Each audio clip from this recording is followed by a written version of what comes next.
Bismillahirrahmanirrahim. Assalamualaikum warahmatullahi wabarakatuh.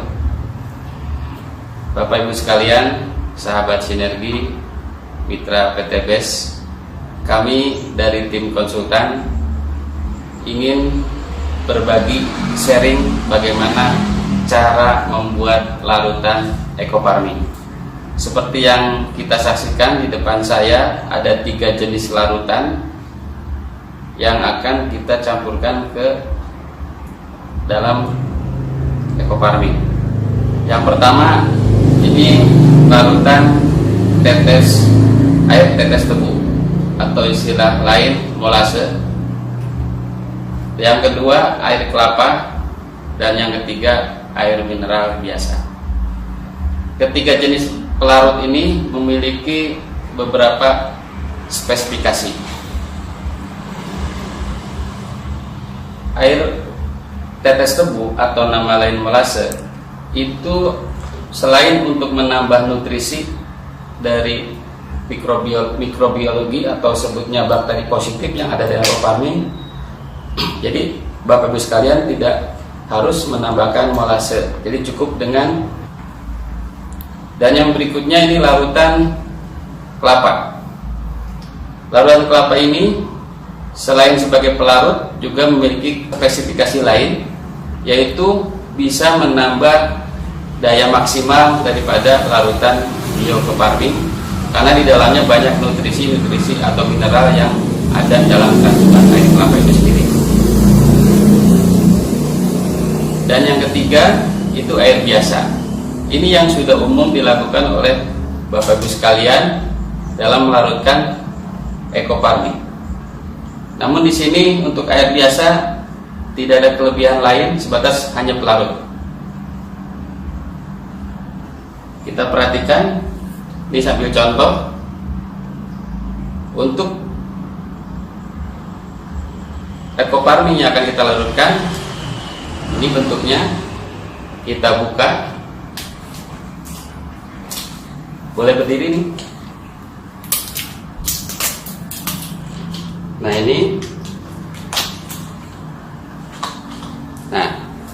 ini adalah ekofarming dalam bentuk padatan atau tub yang di dalamnya itu ada plastik pembungkus.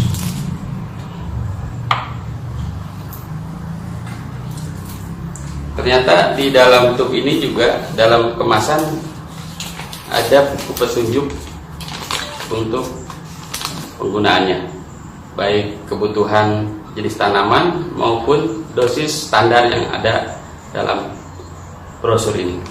Kita buka lagi.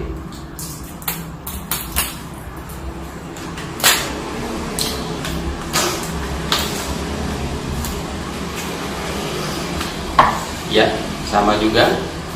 Kita perhatikan ada pembungkus plastik dan lembab ya. Tutup lagi. Juga di dalamnya dilengkapi dengan sama seperti tadi brosur itu. Nah, nanti ini dalam proses penghitungan dosis ini sangat bermanfaat.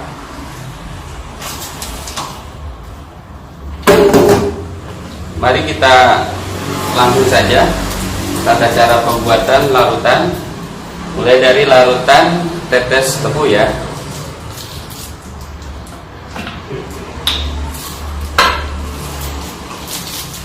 Kita buka plastiknya atau bisa diremas dulu di sini supaya lebih mudah dalam pelarutan dan tangan juga tidak kotor.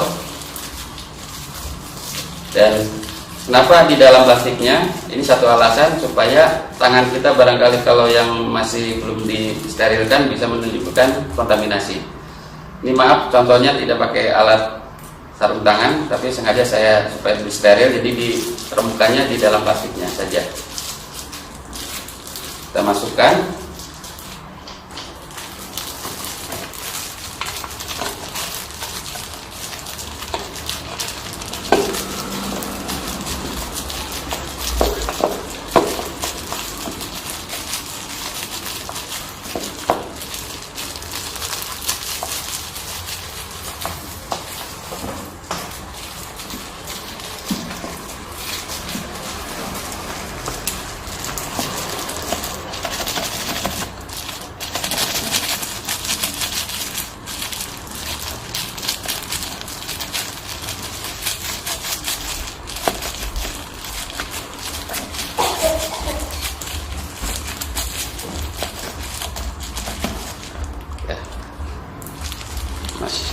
sedikit. Bentar.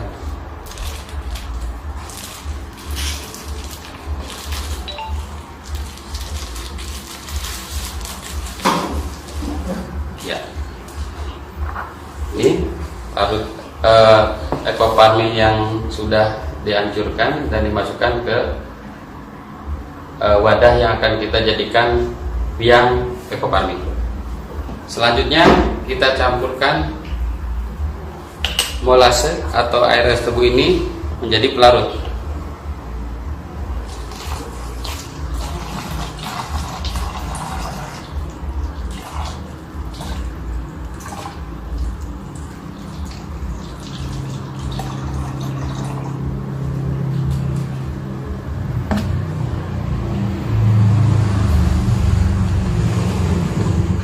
Perlu diketahui juga isi normalnya ini 600 ml, sementara saya asumsikan posisi di sini berarti sekitar setengah liter.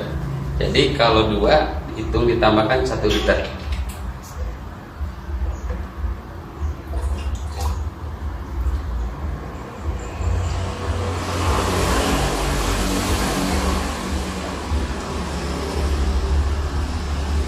Larutan dari air kelapa.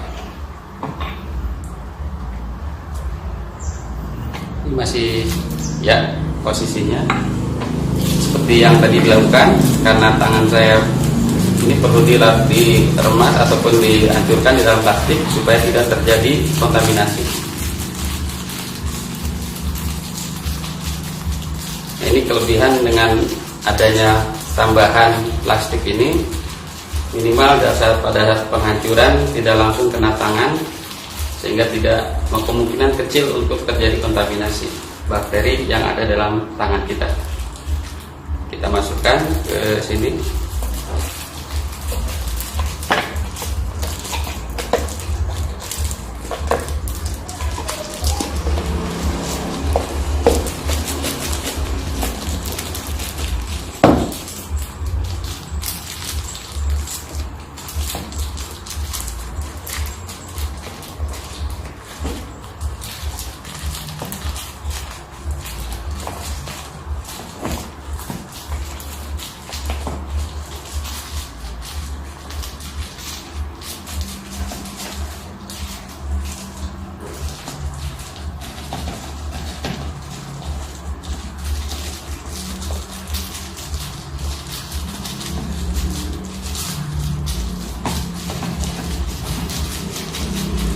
Memang karena lengket jadi agak lumayan untuk memasukkannya,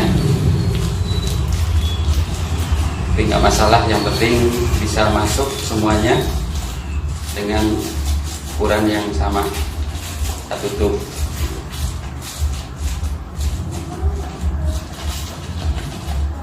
Oke, kurang lebih hampir habis.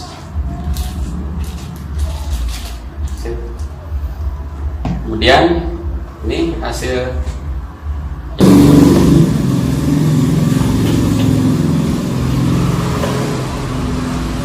botol kedua.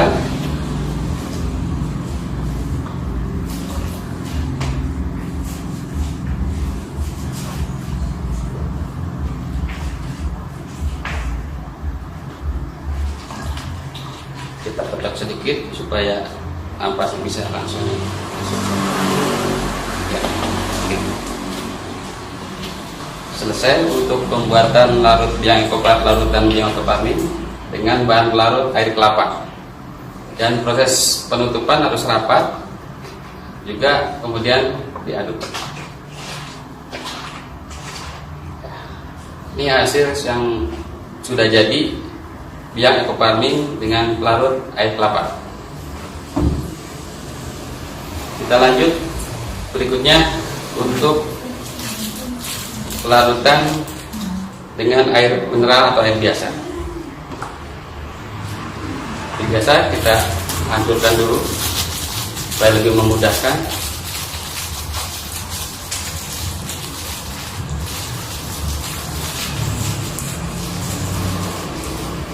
Kita buka botol untuk penyimpanannya.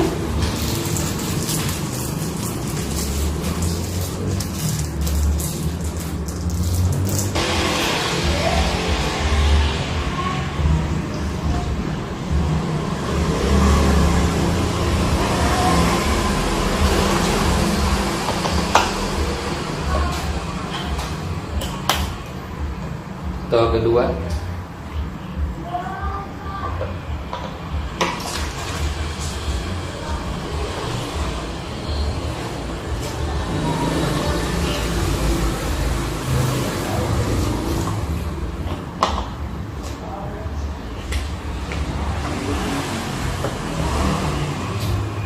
Ditutup rapat supaya memudahkan untuk pengadukan.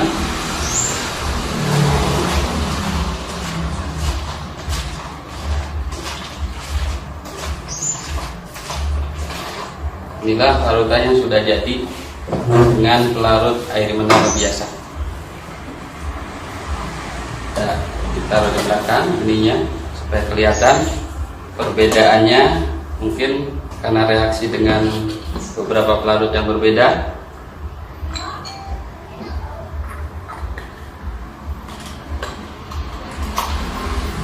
Nah, ini kita susun dulu supaya kelihatan lebih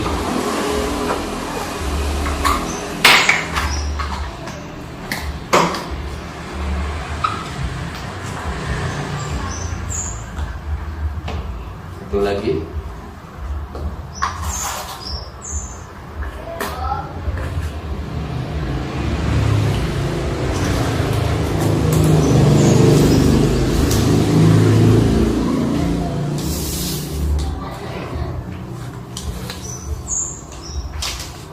Inilah hasil dari pelarutan Coparmin dengan 3 jenis pelarutan,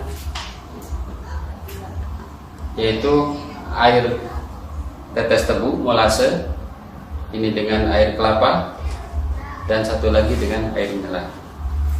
Secara fisik kelihatan hampir mirip ya, anggapnya sama.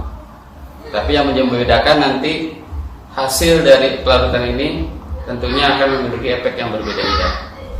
Yang pertama, ini jelas dengan molase kita tidak perlu lagi menambahkan molase untuk dalam waktu penyimpanan yang lebih lama. Yang kedua, ini juga sudah mengandung mineral, bahkan ya air kelapa juga di dalamnya ada glukosa. Jadi ini sudah tidak perlu lagi ditambahkan molase atau nutrisi mikroorganisme. Yang ini yang terakhir, ini mesti ditambahkan molase kalau disimpan lama.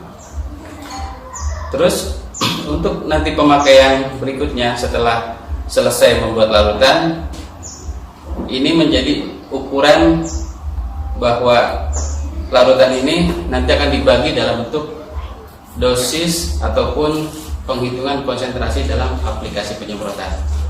Nanti pada sesi berikutnya kita akan terangkan atau sampaikan materi tentang bagaimana cara menghitung dosis dan konsentrasi penyemprotan. Demikianlah untuk sesi ini kita akhiri, bahwa dengan Ecoparmin insya Allah kita siapkan larutannya, tinggal aplikasi, mudah-mudahan bisa akan lebih bermanfaat untuk petani, khususnya solusi buat petani. Harapan kami dengan menggunakan farming ini dan cara pelarutan yang benar itu memberikan dampak yang lebih positif dan lebih kedepannya petani menjadikan solusi untuk pemupukan berimbang. Demikianlah beberapa yang bisa kami sajikan.